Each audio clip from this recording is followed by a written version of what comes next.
Hi, it's me Kala Kamal Mahal. It's me Anishma Kamal Mahal. It's me Anishma Kamal Mahal. Okay Manja, ഞാനൊരു ചോദ്യം ചോദിക്കട്ടെ. നിൻ്റെ ഫ്രണ്ടിൽ ഒരു വ്യക്തി വന്നു, നിന്നെ ഭയങ്കര ഇഷ്ടമാണ്, നിന്നെ ഭയങ്കര ഇഷ്ടമാണെന്ന് പറഞ്ഞു. നിൻ്റെ എല്ലാ കാര്യത്തിനകത്തും പുള്ളിക്ക് ഫുൾ സപ്പോർട്ടായിട്ട് നിൽക്കണമെന്ന് പറഞ്ഞു. നീ എന്ത് ചെയ്തിരുന്നാലും നിൻ്റെ എല്ലാ കാര്യങ്ങൾക്കകത്തും എൻ്റെ ഫുൾ സപ്പോർട്ട് ഉണ്ടാവും. ഐ ലവ് യു അനീഷ്മ എന്നൊരു ഡയലോഗ് വന്നു. ഓക്കെ, അത് റിയൽ ആണോ ഫേക്ക് ആണോ എന്ന് എങ്ങനെ നീ മനസ്സിലാക്കും? ഇപ്പം നിനക്ക് എത്ര ഏജാ? 18.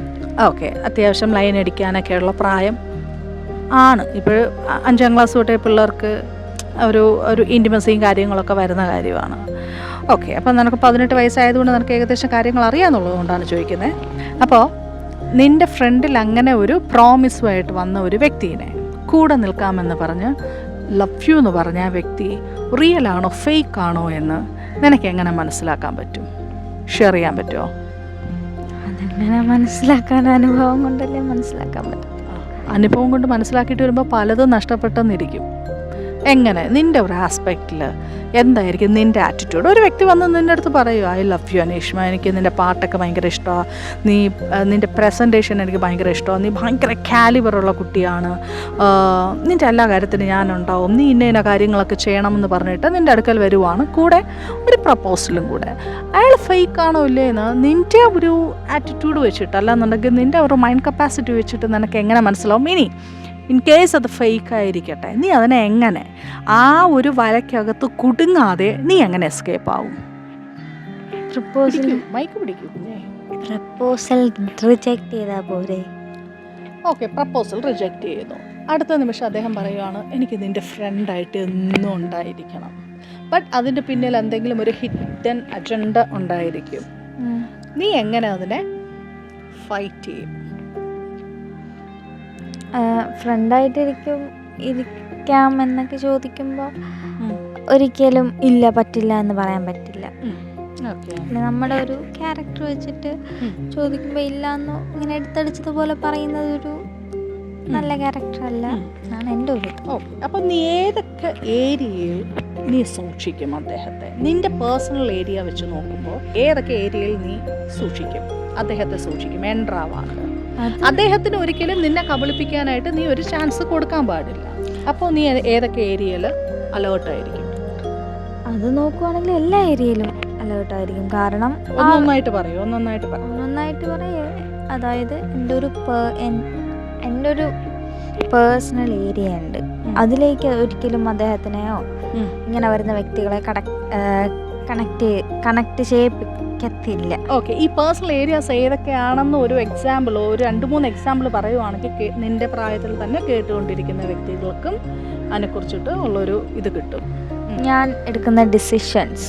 ഓക്കെ, അതിനകത്ത് ഓക്കെ, നീ എടുക്കുന്ന ഡിസിഷൻ്റെ അകത്ത് അയാളൊരു ഒപ്പീനിയൻ കൊണ്ടുവരുവാണ്. മേ ബി അയാൾ പറയുന്ന ഒപ്പീനിയൻ ചിലപ്പോൾ നമ്മൾ ബാഹ്യമായിട്ട് നോക്കുമ്പോൾ ഇറ്റ്സ് എ ജെനുവിൻ ഒപ്പീനിയൻ. അപ്പോൾ നീ എന്ത് ചെയ്യും? എനിക്കും കൂടെ തോന്നണ്ടേ? ഓക്കെ, നിനക്ക് കൂടെ തോന്നണം. ഓക്കെ, അടുത്ത് പിന്നെ അതായത് നീ പറയുന്നത് നിന്റെ പേഴ്സണൽ ഒപ്പീനിയൻസിൻ്റെ അകത്ത് മറ്റൊരാളെ കടത്തിവിടത്തില്ല. ഞാൻ എടുക്കുന്ന ഡിസിഷൻസിനകത്ത്. Okay, good. ഇങ്ങനെ വരുന്ന വ്യക്തികളെ ഉദ്ദേശിച്ചാണ് ഞാൻ പറയുന്നത്, നമ്മൾ ചോദിച്ച വ്യക്തികളെ ഉദ്ദേശിച്ച്. എടാ, നമുക്ക് അറിയത്തില്ലടാ നമ്മുടെ ഓപ്പോസിറ്റ് നിൽക്കുന്ന വ്യക്തികൾ ഏത് ടൈപ്പ് ഓഫ് കാറ്റഗറിയിൽ വരുന്ന വ്യക്തികളാണെന്ന് അറിയത്തില്ല. ചിലപ്പോൾ നമുക്ക് ഏറ്റവും കൂടുതൽ ഇഷ്ടമുള്ള വ്യക്തികളായിരിക്കും, നമുക്ക് ഒരു റെസ്പെക്റ്റ് ഉള്ള വ്യക്തികളായിരിക്കും. എങ്കിലും നിന്റെ പേഴ്സണൽ ഒപ്പീനിയൻസ് എപ്പോഴും പേഴ്സണൽ തന്നെ ആയിരിക്കും. അതെ. ഓക്കെ, അടുത്ത് ഇപ്പോൾ ഏറ്റവും അടുത്ത് നിൽക്കുന്ന വ്യക്തിയാണെങ്കിൽ പോലും നമ്മളെടുക്കുന്ന ഡിസിഷനകത്ത് അവരുടേതായിട്ടുള്ള ഒരു ഒപ്പീനിയൻ കൊണ്ടുവന്നാൽ അത് നല്ലതുപോലെ ചിന്തിച്ചിട്ട് മാത്രമേ അത് സ്വീകരിക്കാൻ പറ്റത്തുള്ളൂ. അല്ലാത്ത പക്ഷം എത്ര ക്ലോസ് ആയിട്ടുള്ള വ്യക്തിയാണെങ്കിലും അത് റിജക്റ്റ് ചെയ്യുക തന്നെ ചെയ്യും. ഓക്കെ, അടുത്തൊരു എക്സാമ്പിൾ. പിന്നെ ഞാൻ ഇഷ്ടപ്പെടുന്ന, അതായത് ഞാനുമായിട്ട് ക്ലോസ് ചെയ്ത് നിൽക്കുന്ന വ്യക്തികളുടെ ബന്ധത്തിനിടയിൽ ബന്ധത്തിനിടയിൽ അത് കംപ്ലീറ്റ് ചെയ്യും എങ്കിലേ അവർക്ക് മനസ്സിലാവത്തുള്ളൂ. ഇപ്പം നീയുമായിട്ട് വളരെ ക്ലോസ് ആയിട്ട് നിൽക്കുന്ന വ്യക്തിബന്ധങ്ങൾക്കിടയിൽ അയാൾ എന്തെങ്കിലും ഒരു കാര്യവും കൊണ്ടുവന്ന് കഴിഞ്ഞാൽ റിജക്റ്റ് ചെയ്യും. ഒരു എക്സാമ്പിൾ കൂടെ പറഞ്ഞേ. ഇപ്പം ഇദ്ദേഹത്തിന് ഞാൻ ക്ലോസ് ആയി നിൽക്കുന്ന ഒരു വ്യക്തിയോടൊട്ട് മിണ്ടരുത് എന്നൊക്കെ പറയുകയാണെങ്കിൽ റിജക്റ്റ് ചെയ്യും. ഓക്കെ. ഇനി ഇതിന്റെ ഏറ്റവും ക്ലോസ് ആയിട്ട് നിൽക്കുന്ന ഒരു വ്യക്തിയെ കുറിച്ചിട്ട് എന്തെങ്കിലും ഒരു കുറ്റം വന്ന് പറഞ്ഞ് റിജക്റ്റ് ചെയ്യും. എങ്ങനെ റിജക്റ്റ് ചെയ്യും? മേലിൽ ഇങ്ങനെ പറയരുത്. ഓക്കെ. അടുത്ത, അവർക്കത് തോന്നാതിരിക്കാം, പക്ഷെ എന്നോട് വന്ന് ഇത് പറയരുത്. അടുത്ത്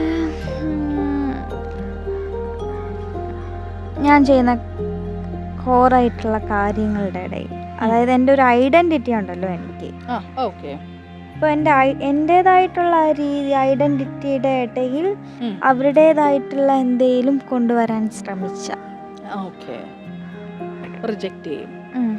അതായത് അവരുടെ ബെനിഫിറ്റിന് എന്നെ യൂസ് ചെയ്യാൻ ശ്രമിച്ചാൽ, എൻ്റെ ഒരു ഐഡൻറ്റിറ്റി അവരുടെ ബെനിഫിറ്റിന് വേണ്ടി യൂസ് ചെയ്യാൻ ശ്രമിച്ചാൽ റിജക്റ്റ് ചെയ്യും. Okay, good. അടുത്തത് ഇത്രയൊക്കെ പോരി.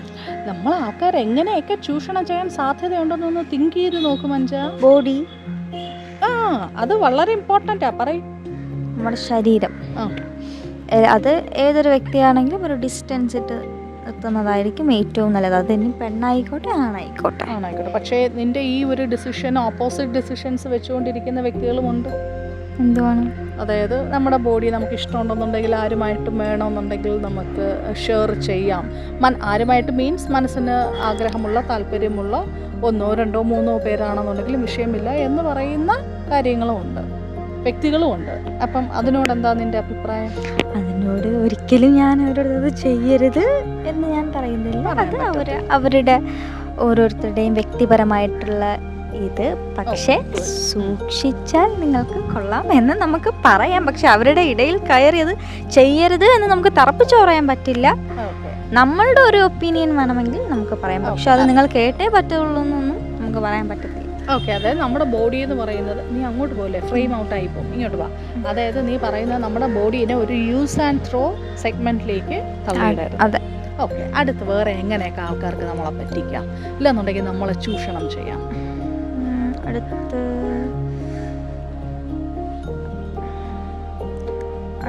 നമ്മൾ ഇഷ്ടപ്പെടുന്ന വ്യക്തികളടുത്ത് ചെന്ന് വേണമെങ്കിൽ ആ വ്യക്തികൾക്ക് എന്തെങ്കിലുമൊക്കെ പറയാമല്ലോ. നമ്മളെ ഇഷ്ടപ്പെടുന്ന നമ്മളുമായിട്ട് ക്ലോസ് ആയി നിൽക്കുന്ന വ്യക്തികളോട് ആ വ്യക്തികൾക്ക് എന്തെങ്കിലും ചെന്ന് നമ്മളെക്കുറിച്ച് മോശമായിട്ട് പറയാമല്ലോ. ഓക്കെ. അപ്പം അതിന് തിരിച്ചെന്താ, നമ്മൾ സൈലൻ്റ് ആവുന്നതാണോ നല്ലത്? അത് സൈലൻ്റ് ആവുന്നതാണ് നല്ലത്. കാരണം നമ്മൾ ക്ലോസ് ആയിട്ട് നിൽക്കുന്ന വ്യക്തിയല്ലേ. അപ്പോൾ അത് കേട്ടിട്ട് നമ്മളല്ല ഒരു ഡിസിഷൻ എടുക്കേണ്ടത്, അത് കേൾക്കുന്ന നമ്മളുമായിട്ട് ക്ലോസ് ആയി നിൽക്കുന്ന വ്യക്തികളാണ്. നമ്മളുമായിട്ട് ക്ലോസ് ആയി നിൽക്കുന്ന വ്യക്തികൾ നമ്മളെ കുറിച്ചിട്ട് എന്തെങ്കിലും ഒരു കാര്യം ഫേക്ക് ആയിട്ട് ചെന്ന് പറഞ്ഞു എന്നിരിക്കട്ടെ. അത് കേട്ട പാതി കേൾക്കാത്ത പാതി അവർ നമ്മളുമായിട്ട് ഡിറ്റാച്ച് ആയെന്നിരിക്കട്ടെ. എന്താണ് നമ്മുടെ അടുത്ത നിലപാട്? അതിനകത്ത് വിഷമിക്കേണ്ടതായിട്ടുള്ള കാര്യമുണ്ടോ? വിഷമം എന്തായാലും വരും, പക്ഷെ അതിനെ ഓവർകം ചെയ്തേ പറ്റത്തുള്ളൂ. സോ അങ്ങനെയും ആൾക്കാർ നമ്മളെ ചൂഷണം ചെയ്യാം. പിന്നെ വേറെ ഏതൊക്കെ രീതിയിൽ ചൂഷണം ചെയ്യാം? വേറെ ഏതൊക്കെയെന്ന് ചോദിച്ചാൽ ഇങ്ങനെ എടുത്തു പറയാനുള്ളതായിട്ടുള്ളത് ഇത്രയൊക്കെ ഇപ്പം എൻ്റെ മൈൻഡിൽ വരുന്നുള്ളൂ. ഫൈനാൻഷ്യലി യൂസ് ചെയ്യാൻ ഉണ്ട്. ഇപ്പം ഞാൻ എൻ്റെ ഈ പ്രായം ഇതായത് കൊണ്ട് അങ്ങനെ ഫൈനാൻഷ്യലി സ്വന്തമായിട്ട് സമ്പാദിച്ചു തുടങ്ങിയിട്ടില്ല. അതുകൊണ്ട് 10 രൂപ പോലും ഞാൻ ചോദിച്ചിട്ടൊക്കെയാണല്ലോ എൻ്റെ കയ്യിൽ വരുന്നത്. അതുകൊണ്ട് ആ കാര്യത്തിൽ അതിൻ്റെ ഇടയിൽ കൂടെ നമുക്കിട്ട് ആ കാര്യത്തിൽ എനിക്ക് ആധികാരികമായിട്ട് സംസാരിക്കാൻ അറിയത്തില്ല. ഫൈനാൻഷ്യലിയും നമ്മളെ ചൂഷണം ചെയ്യാം. ഇനി മെന്റലി ചൂഷണം ചെയ്യാൻ സാധ്യതയുണ്ടോ മഞ്ജ? എങ്ങനെയാ? ഇപ്പോൾ നമ്മളുടെ കുറവുകളെ അവരിങ്ങനെ പ്രൊജക്റ്റ് ചെയ്ത് എടുത്ത് പറയും, ഇത് കൊള്ളില്ല. അത് കേൾക്കുമ്പോൾ തന്നെ നമ്മൾ പെട്ടെന്ന് ഡൗൺ ആവും. ഇനി അതിനകത്ത് ഒരു എക്സ്ട്രാ ഒരു കാര്യം കൂടെ എന്ന് പറഞ്ഞാൽ, നമ്മിലെ കുറവുകളെ ഇനി നമ്മളോട് പറയുന്നത് പിന്നെയും കുഴപ്പമില്ല. പക്ഷെ അത് ഫേസ് ടു ഫേസ് പറയാണ്ട് വേറൊരു വ്യക്തിയുടെ അടുത്ത് നമ്മുടെ കുറവുകളെ എക്സ്പ്ലെയിൻ ചെയ്യുന്നത്, അതായത് ഓപ്പോസിറ്റ് നിൽക്കുന്ന വ്യക്തിക്ക് യൂസ്ഫുൾ ആകുന്ന രീതിയിൽ, ആ വ്യക്തി കേൾക്കുമ്പോൾ സ്വീകരിക്കാൻ പറ്റുന്ന രീതിയിൽ നമ്മൾ പറയണം. വേറൊരു സൈഡ് എന്ന് പറയുന്നത് നമ്മളുടെ ഒരു കുറവ് കണ്ട് ഇപ്പോൾ ഫുഡ് അടിക്കുന്നതാണെങ്കിൽ ഇത്രയൊന്നും കഴിക്കില്ലേ, പെട്ടെന്ന് മരിച്ചു പോകും, ഇങ്ങനെയൊക്കെ പറയുന്നത് ഭയങ്കര നെഗറ്റീവ് സൈഡാണ്.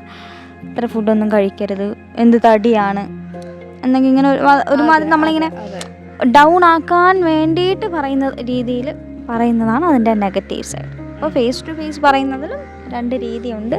അത് നമ്മൾ മനസ്സിലാക്കുന്നത് പോലെ ഇരിക്കണം. ഇനി നമ്മുടെ ഓപ്പർച്യൂണിറ്റീസിനെ ചൂഷണം ചെയ്യാമല്ലേ? അതെ, അല്ലേ? അതും പറഞ്ഞേ.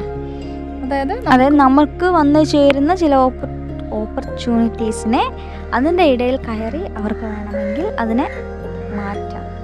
പക്ഷെ നമ്മളടുത്ത് ഭയങ്കര ജെനുവിനായിട്ടായിരിക്കും സംസാരിക്കുന്നത്.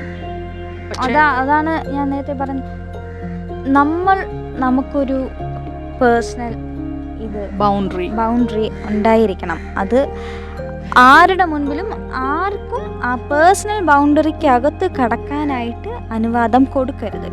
അപ്പോൾ എന്തുവാണ്, നമുക്കിപ്പോൾ ഒരു ഓപ്പർച്യൂണിറ്റി കിട്ടുവാണെന്നിരിക്കട്ടെ, അതിൻ്റെ ഫുൾ ഡീറ്റെയിൽസ് പോയി ഒരാളടുത്ത് പറയാൻ നിൽക്കരുത്. ഇപ്പോൾ ഇങ്ങനെ കിട്ടിയെന്ന് പറയുന്നതും ഇങ്ങനെയൊക്കെയാണ്, ഇങ്ങനത് കൊടുത്തു, ഇങ്ങനത് കിട്ടി എന്ന് പറഞ്ഞ് ഫുൾ ഡീറ്റെയിൽസ് ചെന്ന് പറയാൻ നിൽക്കരുത്.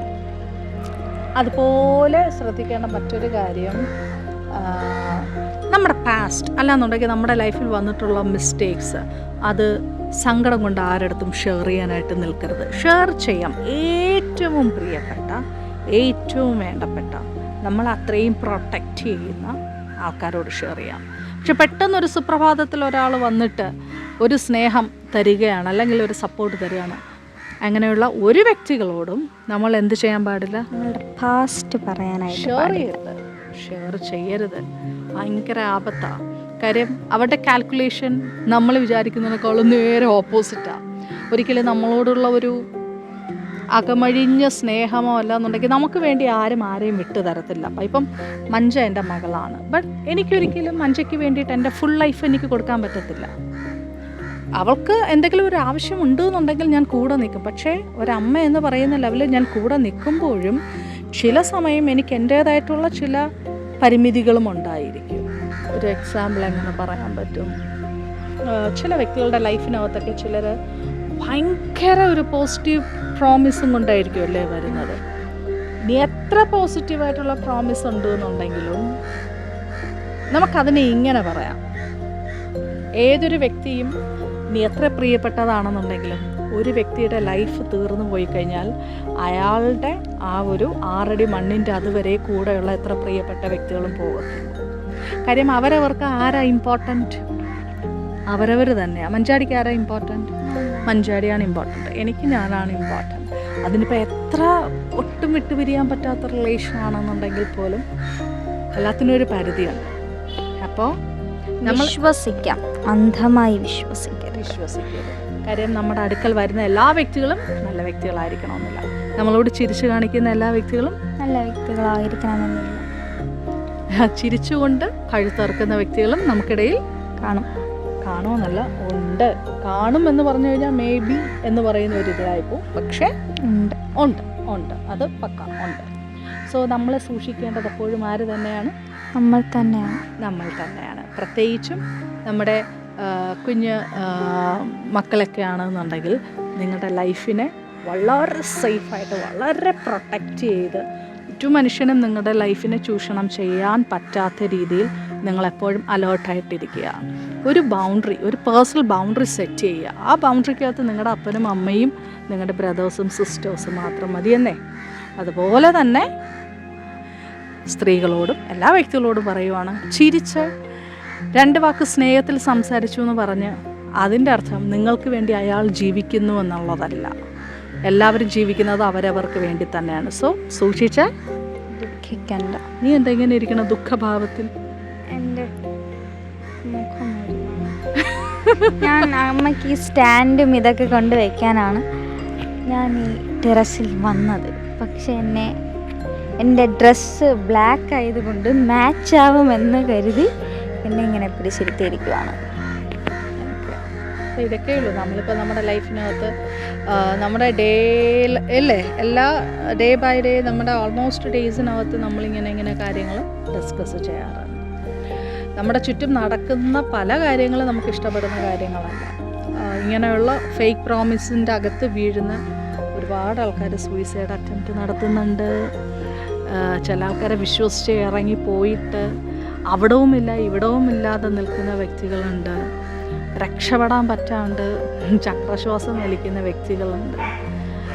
ഇക്കരെ നിൽക്കുമ്പം അക്കരെ പച്ച തേടി പോകുമ്പോൾ അവിടെ പച്ചപ്പും കാണത്തില്ല, വെള്ളവും കാണത്തില്ല. സോ എല്ലാവരും അവരവരെ തന്നെ സൂക്ഷിക്കുക. സ്നേഹിക്കാനും ചിരിക്കാനും കൂടെ നിൽക്കാനും ഒക്കെ ഒരുപാട് ആൾക്കാരുണ്ടായിരിക്കും. പക്ഷേ അവരവർക്ക് വേണ്ടി ജീവിക്കേണ്ടത് അവരവർ തന്നെയാണ്. അവരവരെ പ്രൊട്ടക്റ്റ് ചെയ്യേണ്ടതും അവരവരുടെ ഉത്തരവാദിത്തമാണ്.